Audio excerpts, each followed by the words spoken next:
Welcome to Spirits Podcast, a boozy dive into mythology, legends, and folklore. Every week we pour a drink and learn about a new story from around the world. I'm Amanda. And I'm Julia. And this is episode 145, Thor, Marvel versus Myth. I'm really excited because if you're listening to this episode tomorrow, on Thursday, Mike Schubert is going to be arguing that Thor is the best original Avenger in Head, Heart, Gut. And it's just like a Thor-filled week. It absolutely is, and what a worthy character. I thought I liked Thor a lot before we did this episode, but we got to learn so much more about the mythological origins and also talk to a Thor expert about Thor in the Marvel Comics universe. It was so much fun. Yeah, Lorraine is the absolute best. It was such a delight to get to talk to her for the back half of this episode. And I learned so much more about the Thor comics than I ever thought I would. We talk about D&D. We talk about RuPaul's Drag Race. We talk about squirrels. It's a very fun interview. You guys are going to love it. Yeah, it's going to be real good. But first, why don't we talk about another thing that delights us as much as Thor, Amanda?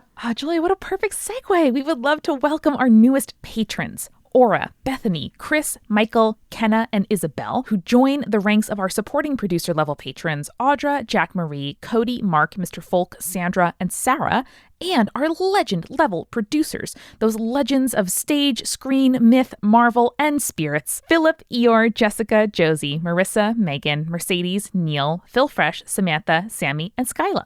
What wonderful human beings. I love them all so much. Absolutely wonderful. I also liked the drink you made for this episode, Julia. Maybe a little bit too much. We describe it in the episode, but give us a high-level overview. So yeah, I normally, if we were talking about Norse mythology, I would recommend a beer or a mead because those are very traditional drinks. But I really wanted a cocktail, so I decided it's a cross between Jack Daniel's Tennessee Honey as a base, which is typically a honey-based alcohol. And then I included limoncello, which I made myself. It's deadly. And then a little bit of fresh lemon as well. Shout out to editor Eric's girlfriend, Kelsey, who at Julia's wedding last weekend, which was absolutely fabulous, made a gin and tonic with limoncello. Oh. And throughout the course of the night, maintained complete composure, looked radiant and lots of fun and just like a regular wedding guest, and also managed to drink an entire bottle of limoncello, by which I mean like a 4-ounce bottle. It was still a lot of limoncello to me. Anyway, she's a boss. What a goddess. Truly.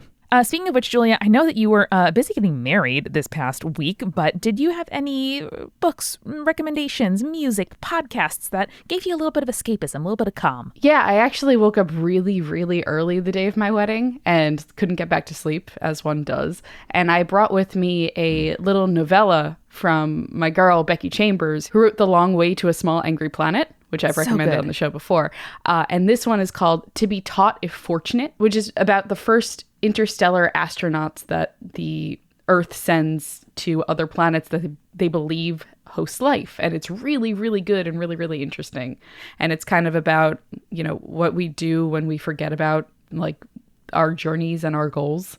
Fabulous. Oh my goodness, that sounds so good. Mm-hmm. It was very good. Really happy with it. We also have 2 very exciting announcements to share with you. Number 1, we are going to be in Boston for Multitude Live on October 10th. We are so excited about the show. Julia is going to her home away from home where she went to college, and we get to visit our many friends and listeners who live in the Boston area. So that's October 10th. We do expect it to be a pretty full house, so please grab your tickets now if you're planning on making it. That's at multitude.productions/live. Our live shows are the best. I really enjoy doing them, and I think that they are...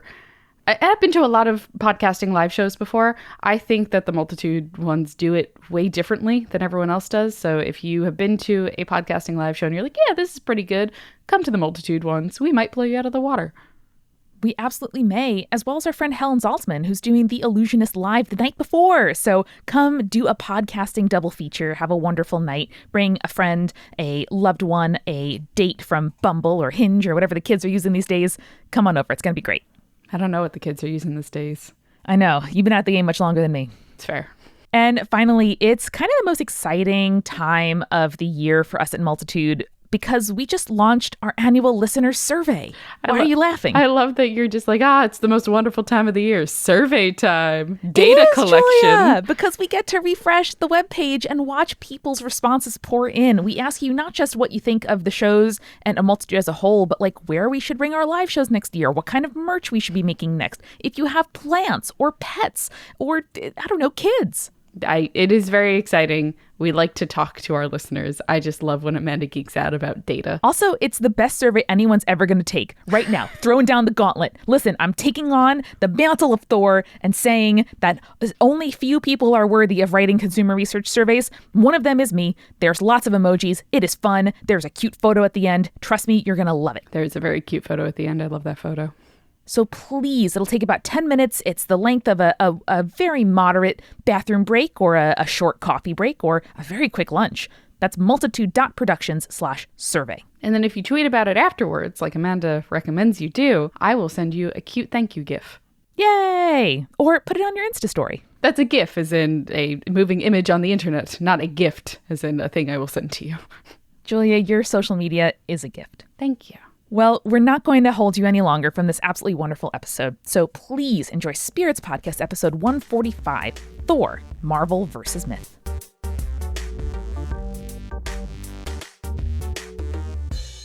So, Amanda, here's a fun fact for you. Okay. When you Google Thor in this very moment, the first thing that you see is the article about Natalie Portman returning for Marvel's 4th Thor movie to be playing Thor, which is very cool. Fucking awesome. I can't wait. I'm very, very excited. It's actually one of my favorite storylines from the Thor, like in recent years, from the Thor franchise. So I am stoked to see it on the big screen. On the first page of Google, though, Amanda, there's nothing about the Norse god. On the second page of Google, there is nothing about the Norse god. Ooh. It takes until the third page before we see something mythology related. I mean, fair enough. I think probably a lot of people don't know that Thor is based on real life traditions and mythology because we love our Hemsworth and now our Portman. That's true. We do love our Hemsworth and our Portman and our sweet, sweet Tessa Thompson. And I think also almost my favorite of all would be Tom Hiddleston as Loki. So good. So, Amanda, today I want to play a little game with mythology and how we change it to adapt to pop culture. So I am calling it Thor, Marvel vs. Myth. Ooh, I like this. Thank you to Eric Silver for the idea for this episode, because I'm very excited about it. So I'm going to start this episode out by giving you kind of the lowdown of classic Thor from Norse mythology. Can't wait. I'm ready. Before we get started, I wanted to talk about what we're drinking this week, because as always, we have a beverage in hand. So while beer and mead would kind of be pretty accurate to either version of Thor, I wanted to make a cocktail. I'm always craving a cocktail. Me too. Especially in the summer. I don't want all that volume of liquid necessarily. Yeah, exactly. So this one reminds me of kind of lightning streaking across the sky. And since it's still summertime, I want to do something that was a little bit more refreshing, right? So it has Jack Daniel's Tennessee Honey as the base. It also has limoncello, blue caracal, and some fresh lemon juice in there. So please take a sip. Let me know what you think. Oh, I could drink this all day. Oh, it's too smooth, Julia. Very refreshing. Too smooth. I Too like smooth. it. A little bit of honey, which kind of like represents the mead and stuff from the classic Norse. And then the like shock of the lemon, I think is really, really nice. Okay, so let's get into it. I'm ready. Amanda, take a moment and do your best to describe to me what Thor looks like. Okay, well, my impression of him is white, blonde hair, maybe shoulder length, like longer hair, extremely built male. Actually, there's very little indication in Norse mythology and prose that Thor was blonde. In fact, one of his epithets or names was Redbeard. He was often described as being fierce-eyed, red-haired, and red-bearded. And most of the confusion over the blonde version of Thor comes from the fact that in the prologue of the Prose Edda, they say that Thor's, quote, hair is more beautiful than gold. I mean, lots of things are more beautiful than gold. Silver, for instance. I think silver, prettier than gold. Me too. Rose gold, all kinds of things. White gold. Titanium. In a lot of ways, Thor is, in fact, that archetype of the kind of warrior that was held as the golden standard for the Norse warriors. Get it? Golden standard? Very good. He's Very prettier good. than gold. I like it. So he is loyal. He is honorable. He never tires in his duty to protect Asgard, which is the home of the Norse gods. He's obviously extremely strong, like any good warrior, in Norse mythology would be, or just in Norse tradition would be. Must be all the mead that really keeps you going. Yeah, it's really just, it powers through. It's like spinach with Popeye. So his most notable weapon, being the strong man that he was Mjolnir, which, did you know it translates directly to lightning? No. Yeah, that's a fun fact for you. And does it draw lightning canonically, or is it more just like, endlessly like throwable hammer? So actually, Amanda, give me a moment. Describe to me what you know about Mjolnir.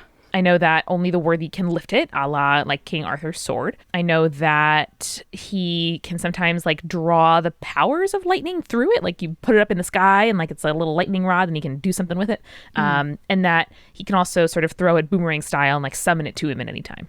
Ah, okay, good. You covered all the things that I wanted you to cover. Yay. So in order to use Mjolnir in mythology, Thor does not have to be worthy like he does in the comics. He wears a special belt that allows him to lift the hammer and use it appropriately. Really? Like a magic weightlifting belt, like you see those hardcore guys at the gym wear, and I personally find this very hilarious. I don't know why. Or like movers will wear a like back bracing belt. That's so funny. Wow. And Amanda, you mentioned the ability for Thor to throw the hammer and then summon it back to him. Yes. Did you know that it's not just something he can do because he's like soul bound to the hammer? Julia, is it magnets? It's not magnets. No. He actually has magic gloves that allowed him to call the hammer back to him. Oh. Yeah. So I love this focus on like accessorizing and making tools. You see that in Greek mythology too, where it's these additional things that allow the person to do the things, like Hermes is able to fly with his winged sandals. Yeah, that makes total sense. Or Eros is able to do love stuff with the arrows. Love stuff. Shut up. Also, Thor can't just whip around his hammer and fly, Amanda, like you see a lot in the movies and the comics. In fact, in the original mythology, he's said to ride a chariot across the sky, which is drawn by two goats whose names they translate to Tooth Gnasher and Tooth Grinder. Yes! Oh no, Julia, what if the goats have anxiety? Is that why they're grinding their teeth? No, I hope not. Oh, I think they're more just like chomping at the bit, Yeah. I think that's also just like a thing that goats do. Like, you know how cows They chew cud? Yeah. They chew anything, them goats. Want to just stand on stuff and chew stuff. Me too. They eat it all. So to Marvel's credit, they do sometimes appear in the comic series Tooth Gnasher and Tooth Grinder, but mostly Thor is flying around via spinning Mjolnir a whole bunch. So yeah, I mean it's harder to like have your chariot and goats waiting for you when you have to make an escape, you know? That's true. But if you're riding into battle, usually you'll have goats on hand, I guess, or a chariot on hand. Maybe not goats on hand. I wish I always had a goat on hand. I know. So do I. Just a little goat to pet. And won't make me sneeze. Small goat to do a ride with. Little friend. In terms of worship, Thor was perhaps the most popular of the gods, which is interesting because he wasn't the head of the pantheon. Oh, I always wondered about that because there is a plotline in the movies about him like taking over his father's, kingship or like rulership. But I sort of assumed that he had some kind of position of authority. But you're saying more like he's a crowd favorite.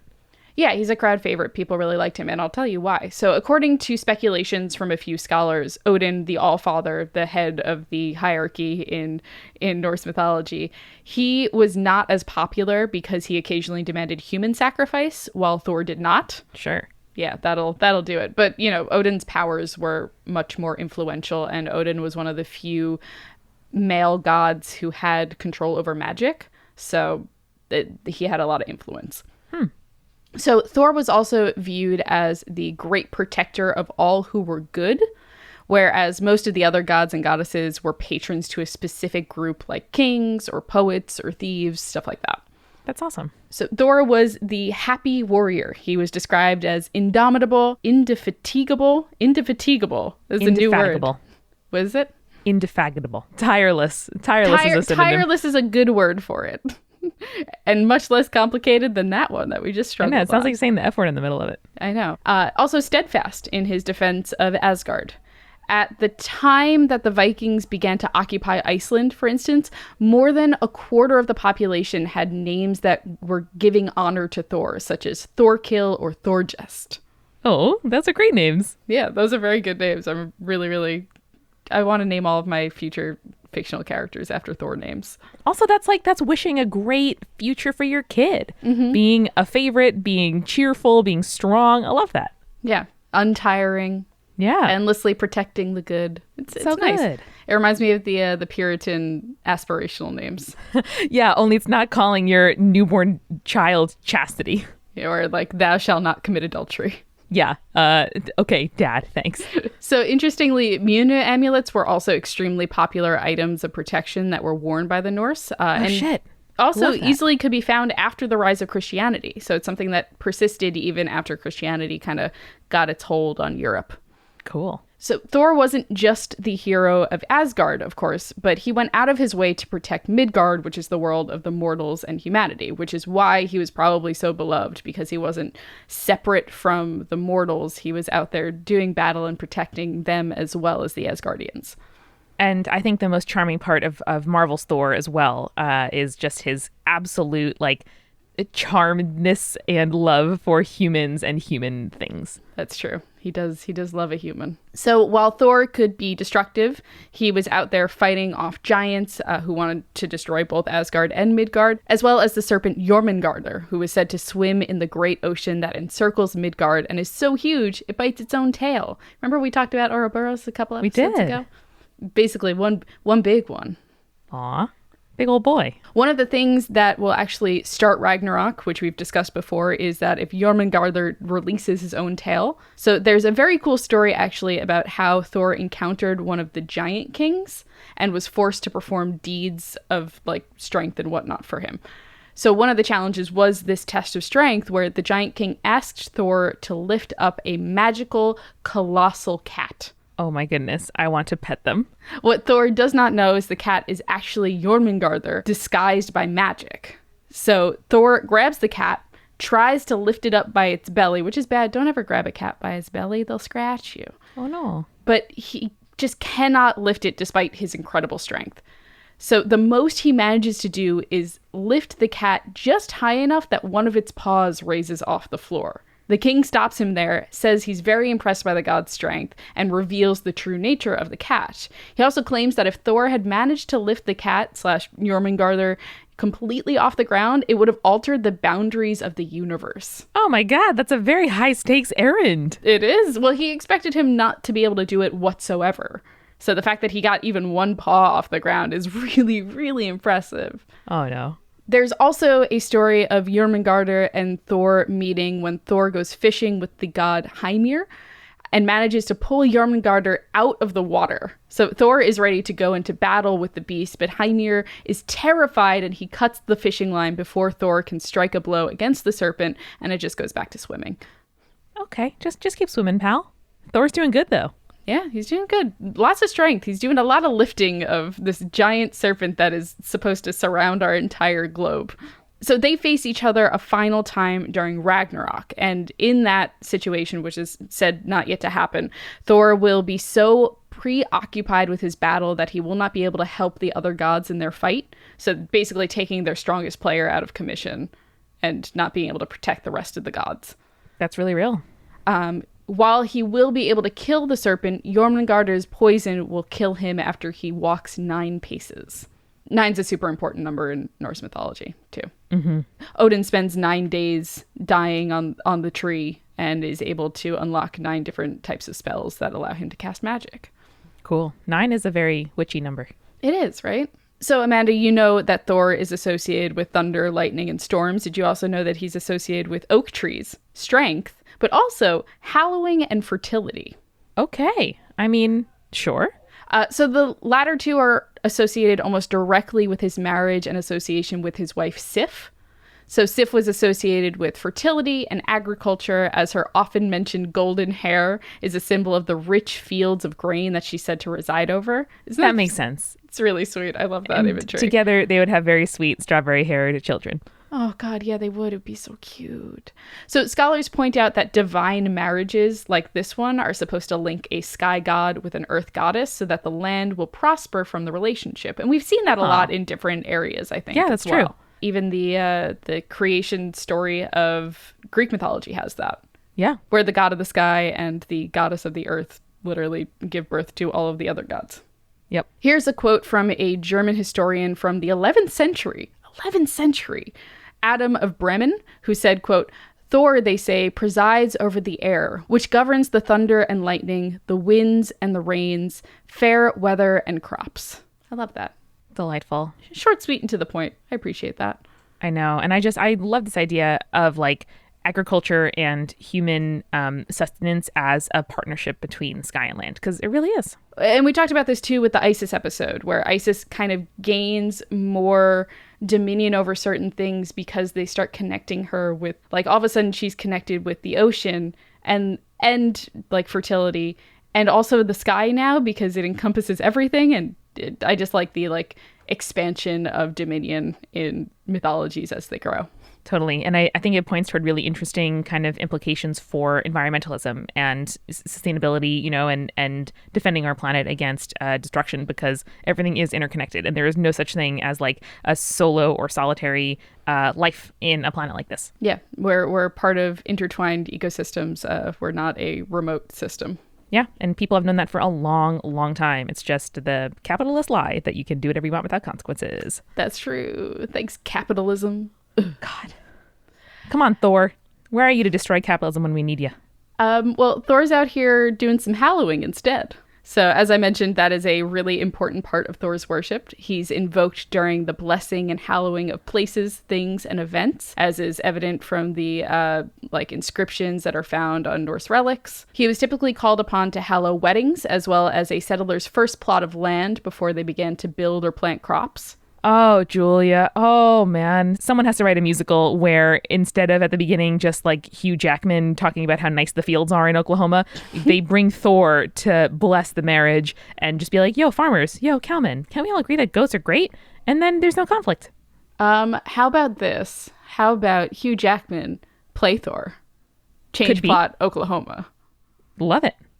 Ride with goats. Ride with goats. Oklahoma but goats. We have Oklahoma but sexy, but how about Oklahoma but goats? Fun thing about goats coming up. Give me 2 seconds. Okay. So, while we think of Mjolnir as a weapon of destruction, it was also Thor's way of hallowing things. So blessings for weddings were given by touching his hammer to the couple. And as you already brought up, you remember the goats from before. So sometimes Thor get hungry. Aw. Thor eat goats. Oh, no. Gather their bones together in their hides, bless them with their hammer, and then bring them back to life again. Oh, I love that. I mean, I don't love it, but I do like that the goats are renewable resources. Yeah. I feel like if I had someone who I worked for who would occasionally be like, I'm hungry, I gotta eat you right now, and then bring me back to life, I feel like I would still get a little mad. Yeah. I mean, I don't know how much resentment and memory these goats are capable of, but it's not ideal. I'll grant you that. Is their memory resetting every time they die? Are they the new version of the goats? That's what I'm imagining, but if you save the hide and the bones, there must be something carrying over.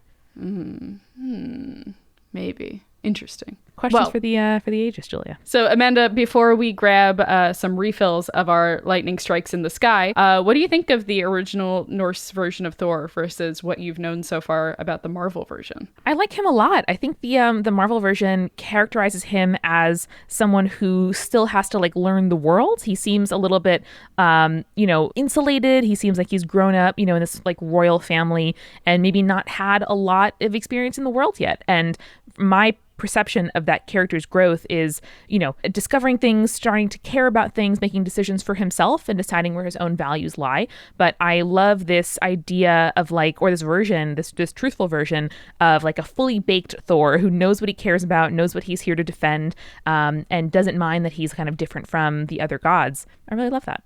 Yeah. I appreciate that. I like the idea of the Marvel version of Thor is the teen version of Thor. Still learning the ropes. It truly is. Yeah, like him and Spider-Man are both like coming into their own. Mm-hmm. Except he's a grown-ass man who's been alive for a couple of thousand years. But yeah, on the timeline, Yeah, it is what it is. But I'm glad that we were able to kind of dig into the lore of Thor. Now, after Julia took us through that excellent tour of Thor in mythology, we're going to talk to someone who knows Thor in Marvel better than just about anyone. But first, let's grab a refill. We are sponsored this week by Skillshare. By now, you know that Skillshare is one of the best places to learn on the internet. It's an online learning community for creators specifically. They have classes on business, on design, on comics, on running a leadership type situation. There's lots and lots of great stuff going on, but one of my favorite ways to use Skillshare is to learn about crafts that I'm not good at and to just kind of learn more about what goes into stuff like filmmaking and illustration. And this week, Jules, I want to recommend a course called Odd Bodies, Illustrating Expressive Stylized People by Tom Froese, which is a really wonderful class that shows how he makes like unique, personally styled people, not just sort of stick figures, which is my kind of level of drawing and animation, but how you draw kind of stylized, quirky, interesting people. And it's super, super interesting. I'm really excited to see what you come up with after that class. I know. I've been doing it sort of as little breaks throughout the day, and I really enjoy doing Skillshare in that way because it's online courses that you can take at your own pace and in your own way. Yeah. So Skillshare is offering our listeners 2 months of Skillshare Premium for free. What that means is that you get access to all of Skillshare's 25,000 plus classes as a Skillshare Premium member. And you can get 2 months free at Skillshare.com/spirits2. Yep. So fuel your curiosity, your creativity, and your career today by going to Skillshare.com/spirits2 for 2 free months of Skillshare Premium. Thanks, Skillshare. So, Amanda, my eyes are bad. Oh, no, mine too. I got bad eyes. I can see you wearing your glasses right now, and they're really, really cute. Where'd you get those from? I got them, no lie, from Warby Parker, and they're extremely cute and colorful and affordable, which is why I can have a blue pair and a pink pair. So Warby Parker was founded with a rebellious spirit and a lofty goal to create boutique quality eyewear at a revolutionary price. And my favorite part about this is you take a style quiz and then you order the home try-on kit. And it's just they send you the ones that you like to your house and then you try them on your face. And it's so easy to pick out which ones look best on you. The packaging is also really efficient, which, we always appreciate. So you order 5 pairs of their glasses, you try them on for 5 days. There's no obligation for you to buy them. I know Jake in the past tried on a couple and he wasn't sure until he went to the store itself, the physical store, and tried them on. He's like, these are the pair that I like. And he ordered 2 pairs as well, Amanda. He got the close-up ones and his far away ones. Aw, so nice. Yeah, but before that, he got the try-on for free. It ships for free. It includes a prepaid return shipping label, which makes it 1,000 times easier. And all you have to do is go to warbyparker.com/spirits to order your free home try-on, and then take a quiz to find a pair that is perfect for you. And the nice part is the glasses start at like $95, so they're really cheap, especially if you don't have optical insurance. If you go to like an optician and try on a pair, sometimes they're like, oh yes, that's not in your network though, so it's $300. I'm like, oh, here you go, I'm not going to take these. And because healthcare should be a right and not a privilege, Warby Parker also distributes a pair of glasses to someone in need for every pair of glasses sold. I tend to leave my glasses around and they kind of just jumble in my bag and stuff like that. So the lenses actually come with anti-glare and anti-scratch coatings, so my glasses don't get messed up in my bag when I forget to put them in the case. Warby Parker, just crushing it. That's warbyparker.com/spirits to order your free home try-ons today. warbyparker.com/spirits. And finally, we are sponsored by HoneyBook. This week actually marks my 1-year anniversary as a full-time multi-dude. So proud of you. Thank you. I am very proud as well. It has been quite a journey. And as all of my subscriptions come up for renewal and our domain names renew, it's an exciting kind of milestone, very geekily for me. I love it. I'm so happy for you. Thank you. And one of the tools that has made this year smoother than I thought it might be is HoneyBook. Because when you start a business, you don't necessarily dream about doing all the admin tasks like drafting contracts and hounding people to pay you for invoices that are 5 months overdue. That kind of wasn't part of my vision when starting Multitude, but HoneyBook has really helped in making sure that I can focus on what I love and not what I tend not to love about owning a business. So HoneyBook is basically a business management tool. It's a platform. So it helps you organize everything to do with client communications, like bookings, contracts, invoices, all in one place. They have professional templates, e-signatures, which are built in, which is so useful when you're signing contracts with people, and automation that keeps everything on track, makes you look good and on top of your shit without you having to necessarily remember, oh, right, that person I emailed 3 weeks ago should have gotten back to me by now. Oh, what if you use stuff like, I don't know, QuickBooks or Google Suite or MailChimp or whatever? Is it easy to kind of make that work with HoneyBooks? Yes, HoneyBook actually consolidates services you already use, so it can communicate between these services and help you make sure that your whole little ecosystem is functioning well. I heard it's the #1 choice for client and business management for freelancers and business owners. Wow, I heard that too. Luckily, with HoneyBook, you can save time and do more of what you love. And best of all, they are offering our listeners 50% off. That's half off when you visit honeybook.com/spirits. That discount applies to both the monthly and the annual plans, so you can commit monthly, then see that you love it, and then commit annually. Yeah, so go to honeybook.com/spirits for 50% off your first year or your first month, whatever you want to do. That's honeybook.com/spirits. And now let's get back to the show. We're so honored to be joined by Lorraine Cink, who is author of Marvel Powers of a Girl and a Marvel.com host, including This Week in Marvel. Hello. Hi. Thanks for having me. It is our pleasure. And so we've brought you in to talk about Thor. Do you want to talk about like your personal history with Thor? Would that be something you would be interested in talking about? We've never dated. Okay, that's fair. No, Thor is a character that's near and dear to my heart. I think he's one of the most arrogant Marvel characters to actually kind of become a hero. And it's interesting because we've been celebrating our 80th anniversary all year. And I've been thinking about Thor a lot because I kind of feel like Stan Lee hung the entire Marvel universe somewhat on this idea of mythos. Mm-hmm. You know, he's even said, I look to these great myths and what were they and these supermen. So a lot of our characters are based in myth on these sort of titanic figures. And then science fiction. So I kind of feel like it's part and parcel to like the whole creation of the universe. Yeah. I mean, do you think Thor, obviously there's lots of Marvel characters that are drawn from inspiration in history, but I feel like that might be the closest kind of one-to-one, a version of a character we have in folklore. Do you think that's accurate? Oh, yeah, no, I definitely think that's true. There are not a lot of real life characters that pop up in the Marvel universe. They're usually kind of proxies for legal reasons, but also, I think you don't want to be too on the nose because you are ultimately telling a story and we don't want to blur the line between fiction and reality. But the Marvel universe is also based on the world outside your window. So it kind of makes sense that these sort of myths in the real world would become myths in the Marvel universe. Because we also have Hercules and a whole Olympian set of gods as well. And then we have these sort of titans that come from outer space and onward. So I think it's just kind of a normal part of the Marvel universe to say, okay, we have these myths. How does that translate here? Well, of course, we're dealing with fiction, so we can make those people be real. Why not? Can you talk a little bit about the history of Thor and how he was introduced into the Marvel Comics world? Yeah, I think it's really interesting, actually, because all of these characters that we think about as the Marvel superheroes, and we think of superheroes as being this genre, were actually introduced in like the weird, wild, strange tales, pulp fiction style comics of the sort of coming out of the 50s and into the 60s. So science fiction was really sort of taking off as a genre. And it was all of these stories like, Ant-Man was just this guy who messed with these particles that shrunk him down. Ooh, weird science. Yeah, it's so like nuclear era. Totally. For sure. Yeah, totally. And everything is coming out of this idea of the atom bomb and industrialism. And so it kind of made sense for Thor. Thor was introduced in a series called Journey into Mystery. So it was sort of dealing with the fantastical stuff.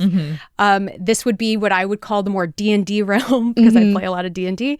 Nice. Us too. Welcome. Yeah. You're among good company. I'm amongst my people. So this would be more in that sort of vein. And he was originally Journey into Mystery, I believe it's 83 from 1962. So we're also early 60s. We're coming out of the 50s. We're getting into a more mind-expanded era, but we're still a little bit in the groovy early times. Everyone's dropping a little bit of LSD. Not a lot yet, but a little bit. Right now we're more in like the reefer will kill you phase of life, I think, in the sort reefer of greater madness. historical context.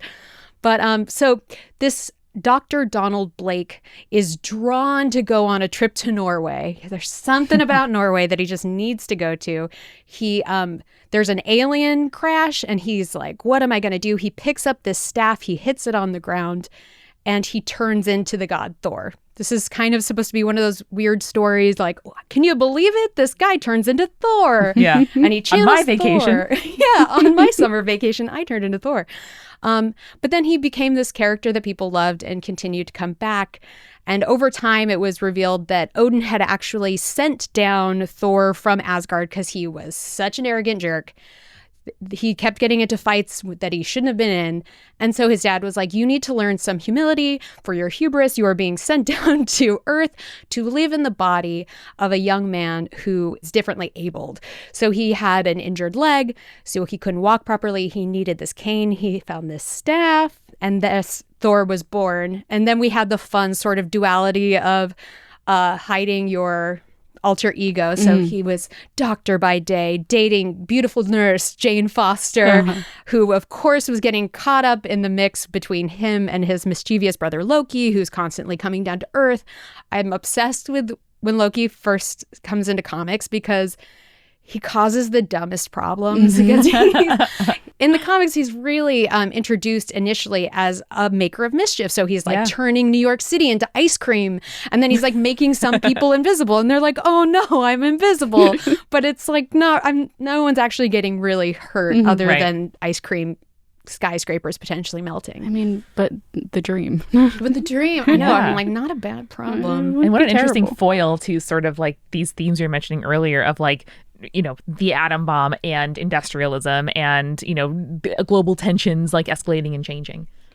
Yeah, I think, but Thor really was such a escape and such a fantasy kind of story. And it's interesting because as he grew, and I think as comics grew and as fiction has grown, you know, he's become such a more serious character. Loki has taken much more evil turns. And they've introduced the 9 realms, and then, well, it was initially 9 realms. We've added a 10th realm. Sure. We added heaven, which is a whole realm of warrior women. Oh, I mean, obviously that's what heaven is. Yep. Yeah, they look like angels, but they will straight up cut everyone.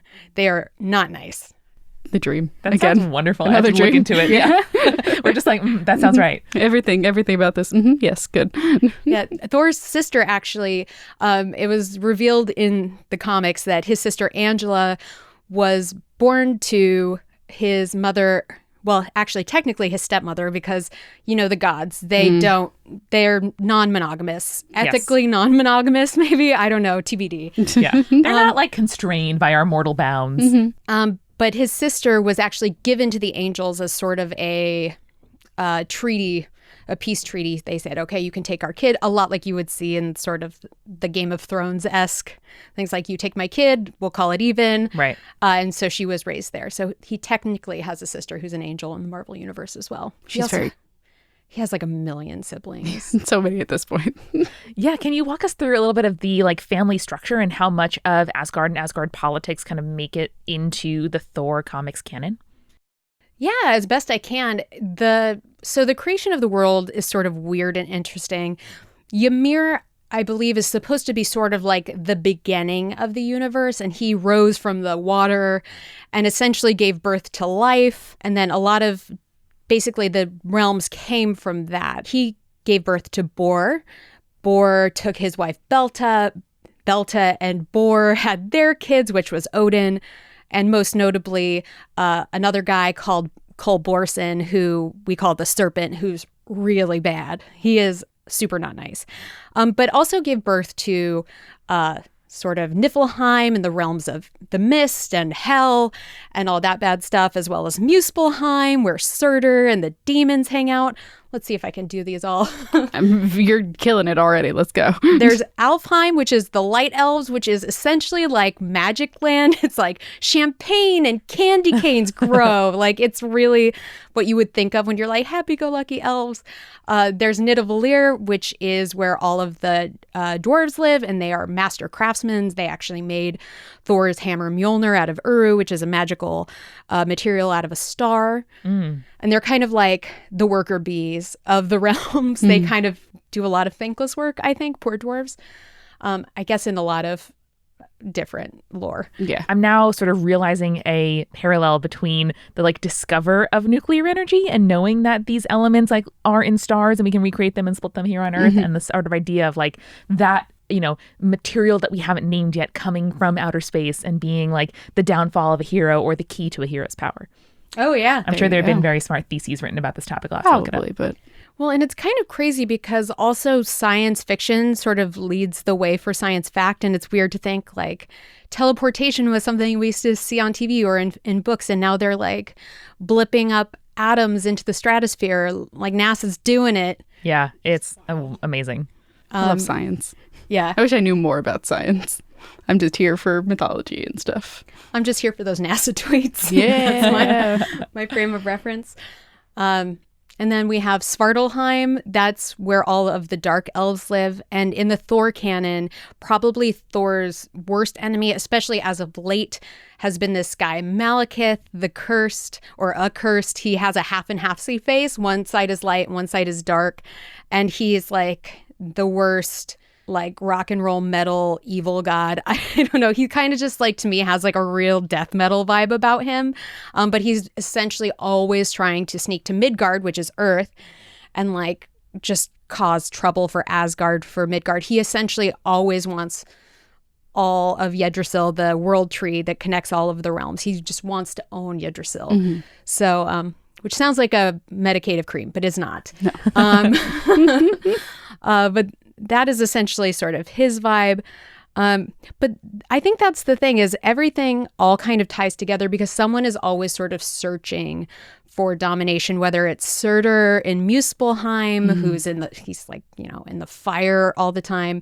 He's always sending, like hooking up with Mangog, which is like a creation of all of the hate of mankind and all of these like dead souls. It's super weird and creepy, but he's essentially looks like a monster. And he's always trying to sneak into Asgard because you guys probably know from the film and from all things like Ragnarok is like their life and birth cycle. Right. Someone's always trying to cause Ragnarok. So Mangog is constantly trying to take out the Twilight Sword, which is an enormous sword. It's giant. I don't know how to explain it any other way than it's like several buildings long. It's just outrageously huge.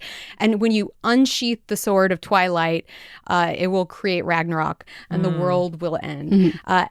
But it'll also be reborn. So there's this sort of interesting theory of like, which Thor is Thor and how many Thors have there been? And like, this is the cycle.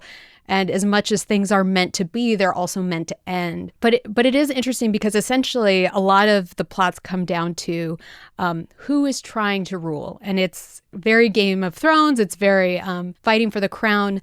Odin kind of is the one who sits above all, but everybody would like to be at the top of Yggdrasil.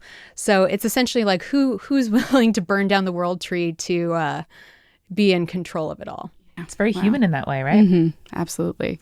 Well, they are kind of really human. Like the Asgardians have gods above them. They're literally called, I think, the gods above all, who kind of use the Asgardians as their pawns. They live, they die. They have Valkyries who also live and die. So it's kind of weird because they're kind of like not God.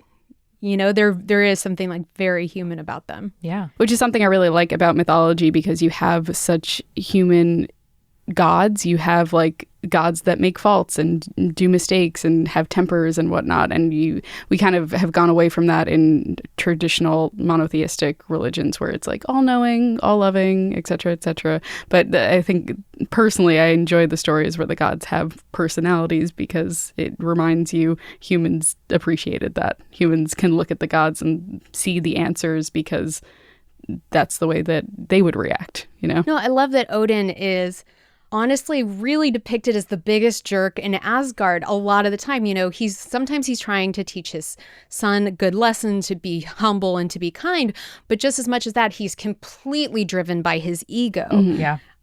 Loki has a point. That's what I always think about when I read and watch Loki. I'm like, Loki has a point. Like, I get where you come from, bud. Yeah.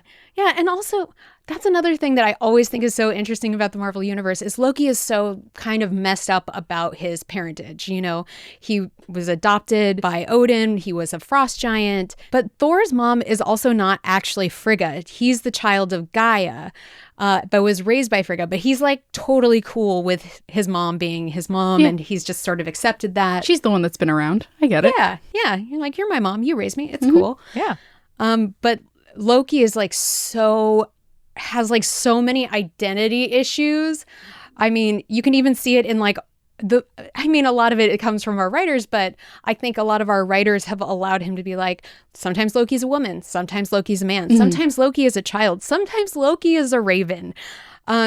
And he kind of has room to be a little bit of anything because he kind of is this like lost child who's just getting into trouble trying to get his father's attention. Yeah, and there is a beautiful basis of that in the original mythology as well, because you have Loki, as the mayor trying to seduce the workhorse of the dwarf that wants to steal away the moon goddess. Yeah, I mean, that's something that's always appealed to me too about Loki as a character, is that sort of explicit struggle for place and identity recognition, for others to see you as you see yourself.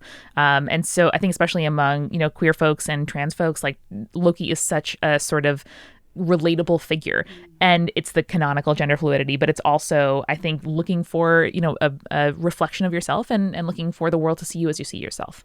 Oh, absolutely. And I also think, like, again, to go back to D&D, but I think Loki is that character. It's like when you want to play a rogue in D&D, which is my number one choice for D&D. I play a rogue in my D&D campaign. Oh my God, do you wreck everything also? Yeah, no, I'm just like a gay teen disaster. And I'm just like, I don't know, I'm going to either flirt with you or like try to kill you later, but that's my two modes. Same.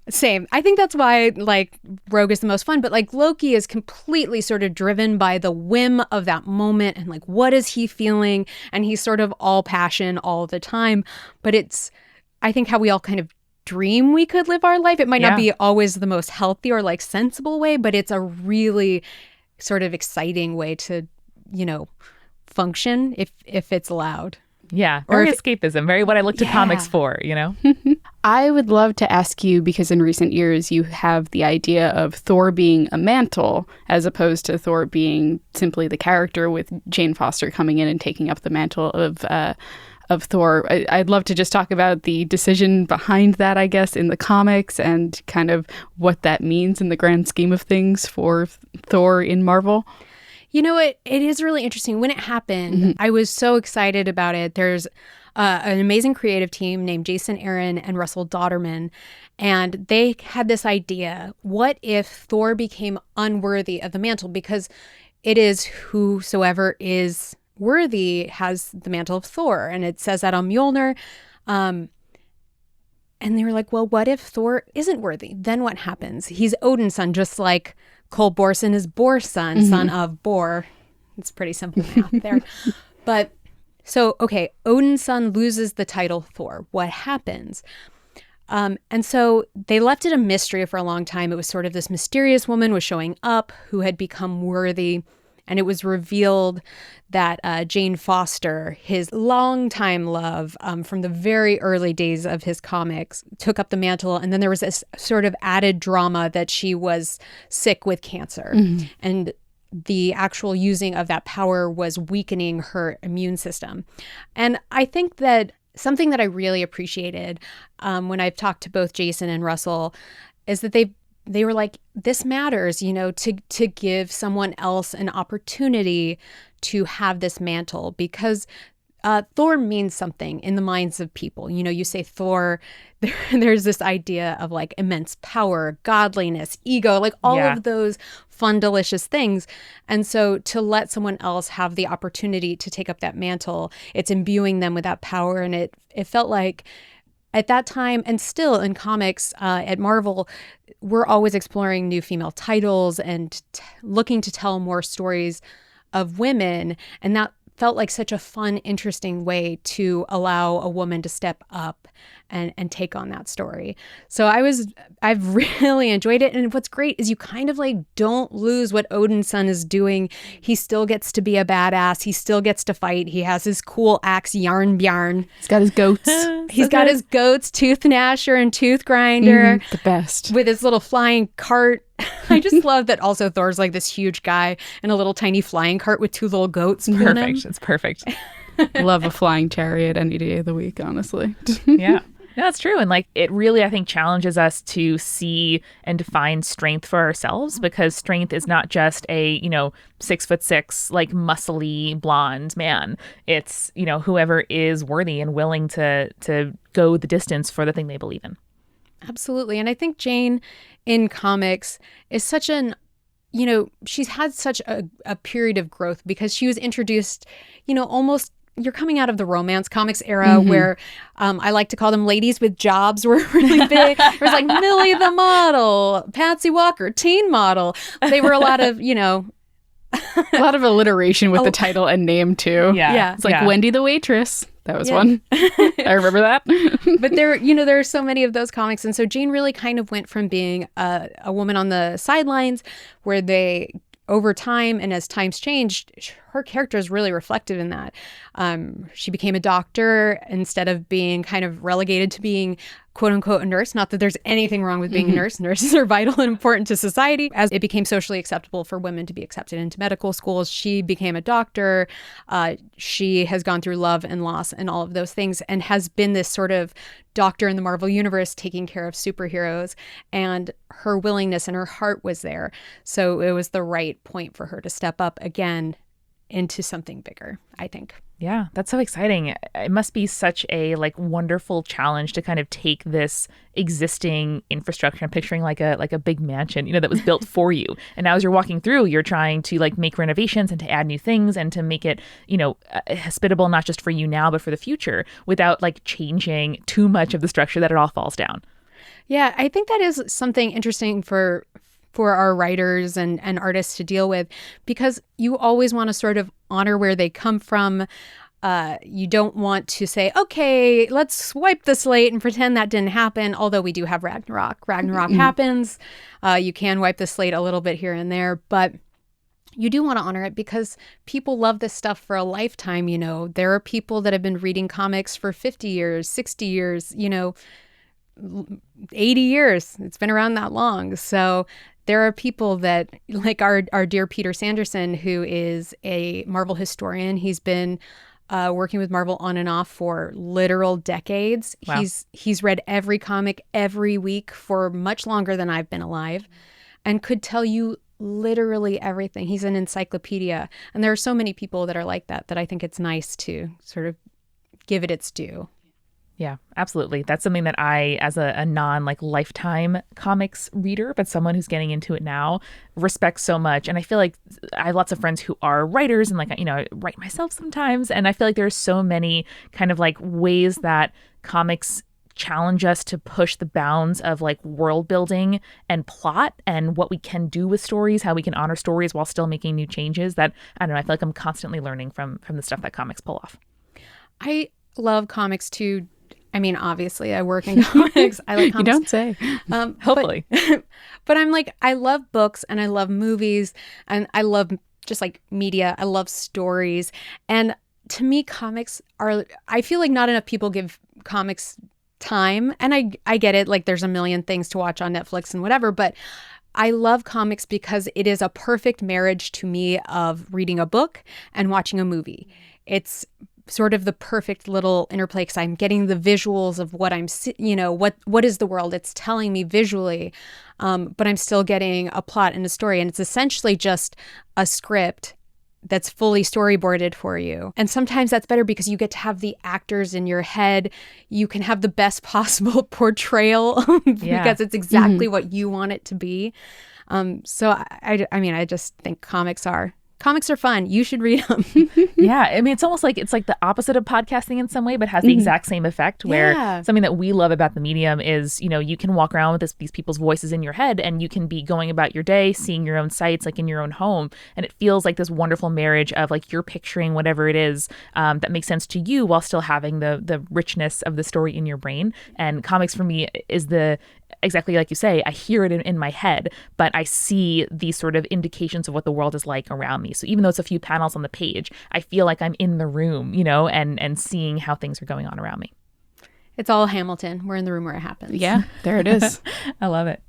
Are there any visual, elements, styles? I don't even know the words to ask the question because I'm not a visual person, but what about, if anything, in the Thor comics and how they're illustrated? Are there any distinctive elements that lend to the world building or the story progression, something that's different from the Thor comics to other comics in Marvel?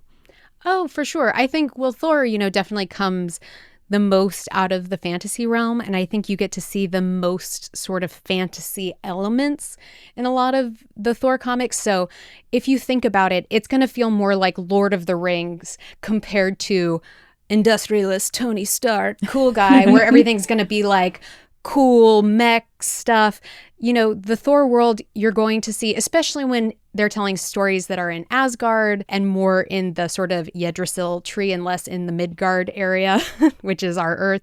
You're going to see like a lot more organic shapes in general. So you're going to see a lot more sort of vines and greenery and, you know, Asgard depicted in the Marvel Universe is like this huge, at least before it was destroyed in Ragnarok, and now it exists sort of hovering in space. But at the time, Asgard was this big, huge golden palace, sort of almost in your mind like what Atlantis would look like, these huge towering pillars and this rainbow bridge that is very much just a rainbow. Yeah. Just a full-on rainbow with an arc and everything, connecting it to the other worlds. So it's really opulent in a way that Midgard is not. You know, the heroes of Earth live in New York City. It looks like New York City. Asgard is very much palaces, greenery, opulence. If you love Drag Race, opulence. Opulence. You own everything. We're doing the dance, y'all. This is my highlight of my life. Listen, where else can you get comics, D&D, Drag Race, Spirits Podcast? This is literally what my personal podcast would be. Well, you can come on anytime and borrow it. Okay, great. Oh, I did have one of my favorite things from like the stylization, like you were talking about with the comics, is the fact that whenever, or in a lot of the comics, when Thor speaks, it's always in a very stylized script opposed to everyone else. Yeah. Thor does get his own lettering. So, you know, you kind of think of Comic Sans. I know that's like a dirty word to people who use fonts, but or like block lettering. Like I kind of picture comics in all caps a lot of the time. Yeah, it's generally written in all caps in very traditional block lettering. But Thor has sort of this old English, and he also kind of is like, have at thee. Yes. He gets, you know, different sort of dialogue, and he has this antiquated, not quite Shakespearean dialogue. Always. He does not change with the times so much. I love it. It's really, it makes him stand out as a character when you're reading dialogue. And you're always like, oh, there's Thor. You don't even have to see him off screen. You know exactly who's talking. Oh, yeah, for real. Yeah, that's so cool. Is there a particular place that you suggest listeners that are really excited and galvanized and want to jump into the Thor comics? Where should they begin? That is always such a good question. A hard one, From your tone, I guess it's hard. Well, so I would say if you want to start with the early comics, I think that's a great sort of fun place to start. If you're looking for like, what's the most traditional bing, bang, boom, big sound effects, big action kind of comics, you can always start Journey into Mystery number 83. That essentially becomes the Thor numbering. So you can kind of start there. I also highly recommend, this is non-sponsored, but Marvel Unlimited is a subscription service that Marvel has, and you can essentially read almost all of the Marvel comics ever created. They're always uploading new ones. And so I just recommend that because you can kind of sit down and start wherever you want. But I think you can always start there. I think the 90s get weird for my personal taste. So it's the 90s, though. All the comic books were weird during that period of time. So weird. And, you know, Thor has taken on like different kind of human hosts. That's like a thing he likes to do. He likes to go hang out in somebody's body for a while, or his dad feels bad for somebody. And so then he's like, why don't you go live with Jake Olsen for a while? And he's like, okay. You say so, Dad? All right, Dad. But I really think you can jump on very easily with Jason Aaron's run. If you look at his initial run on Thor, that starts with Thor Odinson.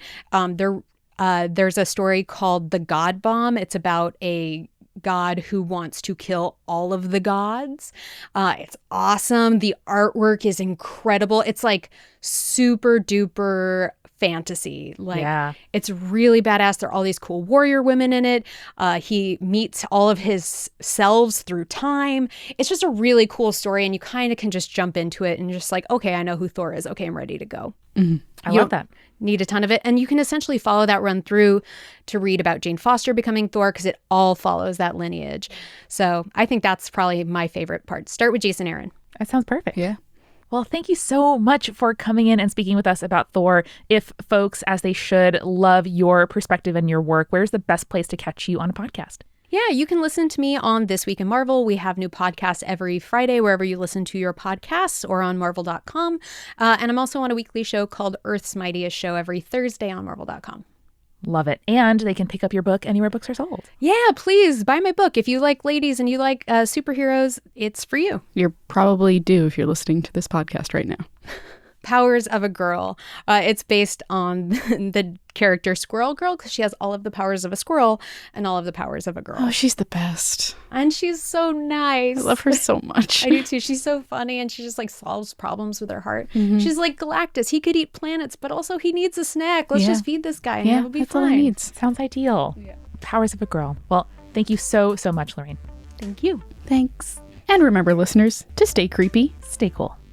Thanks again to our sponsors. Skillshare, the online learning community, is offering you 2 months of free Skillshare Premium at Skillshare.com/spirits2. That's the number 2. Warby Parker is our go-to destination for very cute eyeglasses. You can order your free home try-ons at warbyparker.com/spirits. And HoneyBook is the business management platform that Multitude and ton of other creative small businesses use. Get half off your first month or your first year at honeybook.com/spirits.